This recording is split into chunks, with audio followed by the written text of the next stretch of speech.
നെന്മറ സജിത വധക്കേസിൽ പ്രതി ചെന്താമരയെ ഭയന്ന് പ്രധാന സാക്ഷി നാടുവിട്ടു. പോത്തുണ്ടി സ്വദേശി പുഷ്പയാണ് തമിഴ്നാട്ടിലേക്ക് നാടുവിട്ടത്. സജിതയുടെ വീട്ടിൽ നിന്ന് കൊലയ്ക്ക് ശേഷം പുഷ്പയാണ് ചെന്താമര വരുന്നത് കണ്ടത്. പുഷ്പയെ കൊല്ലുമെന്ന് ചെന്താമര പലവട്ടം ഭീഷണി മുഴക്കിയിരുന്നു. കേസിൽ ഇന്ന് പാലക്കാട് ജില്ലാ കോടതി അല്പസമയത്തിനകം വിധി പറയും. ചെന്താമരയെ കോടതിയിൽ ഹാജരാക്കി. നന്ദഗോപാൽ വിവരങ്ങളുമായി ചേർന്നു. നന്ദു, ഈ കേസിൽ വിചാരണ പൂർത്തിയായിരുന്നോ? നിലവിൽ സജിതയെ 2019 സജിതയെ കൊലപ്പെടുത്തിയ കേസിലെ വിചാരണയാണ് പൂർത്തിയായിട്ടുള്ളത്. അതിലാണ് ഇന്നിപ്പോൾ വിധി പറയുന്നത്. 2019 നെന്മാറ പോത്തുണ്ടിയിൽ വെച്ച് ചെന്താമര സജിതയെ കൊലപ്പെടുത്തിയത്. അതിനുശേഷം ജാമ്യത്തിലിറങ്ങിയ ചെന്താമര ജാമ്യ വ്യവസ്ഥകളെല്ലാം പൂർണ്ണമായും ലംഘിച്ചുകൊണ്ടാണ് കഴിഞ്ഞ തവണ ഇരട്ട കൊലപാതകം കൂടെ നടത്തിയത്. സജിതയുടെ ഭർത്താവിനെയും ഒപ്പം തന്നെ ഭർത്താവിന്റെ അമ്മയെയുമാണ് ചെന്താമര കൊലപ്പെടുത്തുകയും ചെയ്തിട്ടുള്ളത്. അതിനുശേഷം ഇപ്പോൾ സജിത കൊലപാതക കേസിലാണ് ഇന്നിപ്പോൾ വിധി പറയുക. ഏതായാലും ചെന്താമരയെ കോടതിയിലേക്ക് എത്തിച്ചിട്ടുണ്ട്. 11:30 കൂടിയാണ് വിധി ഉണ്ടാവുക. മറ്റ് നടപടികളെല്ലാം തന്നെ പൂർത്തിയായിട്ടുണ്ട്. ഏറ്റവും പ്രധാനപ്പെട്ട കാര്യം, ഈ കേസിലെ മുഖ്യ സാക്ഷിയായ പുഷ്പ ഭയന്ന നാട് വിട്ടു എന്നുള്ളതാണ്.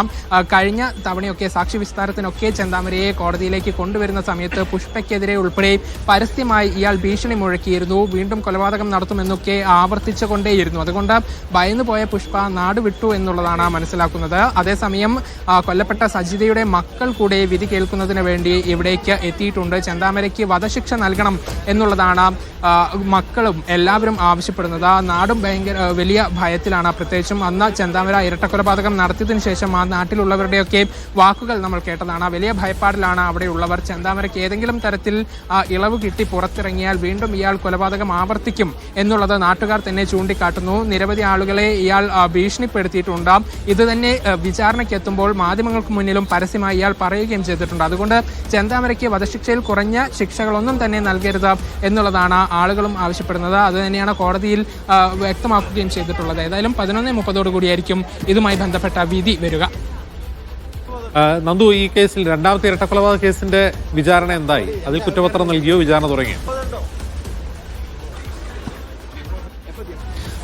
അതുമായി ബന്ധപ്പെട്ട കുറ്റപത്രം ഉൾപ്പെടെ പൂർത്തിയാക്കിയിട്ടുണ്ട്, നൽകിയിട്ടുണ്ട്. എത്രയും പെട്ടെന്ന് നടപടികൾ പൂർത്തിയാക്കി എന്നൊരു പ്രത്യേകത കൂടെ ഈ ചെന്താമരയുടെ ഇരട്ട കൊലപാതകവുമായി ബന്ധപ്പെട്ട ഉണ്ടായിരുന്നു. അതായത് പോലീസിനെതിരെ വലിയ വിമർശനമാണ് ചെന്താമര ഇരട്ട കൊലപാതകം നടത്തിയതിനു ശേഷം ഉണ്ടായത്. പോലീസിന് ഉൾപ്പെടെ നിരവധി തവണ പോത്തുണ്ടിയിലുള്ളവർ പരാതി നൽകിയിരുന്നു. ഇയാൾ ജാമ്യ വ്യവസ്ഥ ലംഘിച്ചുകൊണ്ട് പോത്തുണ്ടിയിലേക്ക് അവിടെ എത്തിയിട്ടുണ്ട്, അവിടെ ആളുകളെ ഭീഷണിപ്പെടുത്തുന്നുണ്ട് എന്നുൾപ്പെടെ. പക്ഷേ പോലീസ് അന്ന് കാര്യമായ നടപടികളൊന്നും സ്വീകരിക്കാത്തതിനെ തുടർന്നാണ് ഇങ്ങനെയൊരു കൊലപാതകം വീണ്ടും അവിടെ ഉണ്ടായത് എന്നുള്ളതായിരുന്നു പോലീസിനെതിരെ ഉയർന്ന വലിയ വിമർശനം. ഇതിന്റെ ഭാഗമായി അന്ന് പോലീസ് ഉദ്യോഗസ്ഥർക്കെതിരെ നടപടി സ്വീകരിക്കുകയും ചെയ്തിട്ടുണ്ടായിരുന്നു. അതിന്റെ അടിസ്ഥാനത്തിൽ ഇയാൾക്കെതിരെ എത്രയും പെട്ടെന്ന് നടപടികൾ പൂർത്തിയാക്കുന്നതിന്റെ ഭാഗമായി കുറ്റപത്രം സമർപ്പിക്കുകയും ചെയ്തിട്ടുണ്ടായിരുന്നു. അതിന്റെ വിചാരണ പൂർത്തിയായിക്കൊണ്ടിരിക്കുകയാണ്. അതിനിടെയാണ് ഇപ്പോൾ സജിത കൊലപാതകവുമായി ബന്ധപ്പെട്ട വിധി ഇന്ന് വരുന്നത്. ശരി.